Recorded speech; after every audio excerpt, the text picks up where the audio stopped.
tidak ada masalah dalam bermain game dan bersosial media. Saya pun tak heran bila kalian dapat melakukan dua kegiatan tersebut dalam waktu 2 jam atau lebih tanpa merusak fokus kalian. Lalu bagaimana dengan 1 jam belajar? Terlihat sangat sulit ya. Padahal kalian tahu belajar, berolahraga, dan mengerjakan tugas-tugas kalian akan memberi kalian manfaat dalam jangka panjang.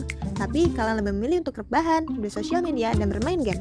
Semua pasti tahu jawabannya, karena satu kegiatan mudah dan satu kegiatan yang membutuhkan banyak usaha. Walaupun begitu, beberapa orang tampaknya tidak bermasalah dengan hal tersebut. Pertanyaannya, mengapa orang lebih memilih menyelesaikan hal sulit daripada yang mudah? Adakah caranya agar terasa lebih mudah dan mengasihkan? Semuanya akan dijawab oleh dopamin. Dopamin adalah hormon yang bertanggung jawab terhadap sensasi senang dalam otak kita, bersama serotonin, endorfin, dan oksitosin. Dopamin dijuluki sebagai happy hormones atau hormon kebahagiaan. Dopamin juga berkaitan erat dengan motivasi dan hasrat untuk mencapai suatu hasil yang diinginkan. Waktu kita mendapat A setelah belajar dengan tekun selama berhari-hari, kita merasa bahagia. Saat kita nembak gebetan setelah PDKT yang lama dan dapat jawaban yes, kita senang bukan main. Tapi masalahnya, berkat internet kita juga dapat merasakan pengalaman serupa hanya dengan sentuhan jari. Itu saat kita mendapat like di sosial media, bermain game, ada junk food di aplikasi, atau menonton pornografi. Internet adalah alat pisau yang bergantung pada penggunanya, yang dapat digunakan untuk memotong atau membunuh. Tentu saja, tak ada yang salah dengannya, sampai dia digunakan secara berlebihan, memakainya secara ekstrim sampai merasa semuanya baik-baik saja. Hidup-hidup gue, waktu-waktu gue, tidak melanggar hukum, tidak masuk penjara, tapi ternyata mengubah seluruh hal dalam hidupmu.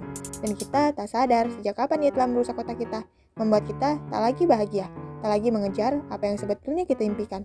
Atau mungkin kita tak punya lagi impian, maka kita perlu berubah. Caranya adalah dengan menyingkirkan gangguan dan memperbaiki fokus. Maka, cobalah dopamin detox, yaitu dengan cara membangun kebiasaan baik. Saat motivasi hilang dan semangat luntur, kita tak boleh lagi memberi dopamin seperti yang biasa kita lakukan. Biarkan dirimu menjadi bosan, kamu mungkin akan merasa lesu darah dan setengah mati. Tapi, itulah poinnya. Kamu akan membiarkan otakmu mereset dirinya. Dan hal yang kamu anggap sangat membosankan, yang justru lebih penting, perlahan berubah menjadi menyenangkan. Beberapa hal yang perlu kamu kurangi dan hilangkan adalah app, sosmed, game, musik, YouTube, gosip, dan berita online. Kamu tentu dapat menggunakan internet, aplikasi software yang mendukung pekerjaanmu. Tapi ingat, jangan pernah menggunakan untuk memberikan dopamin hit seperti yang biasa kamu lakukan.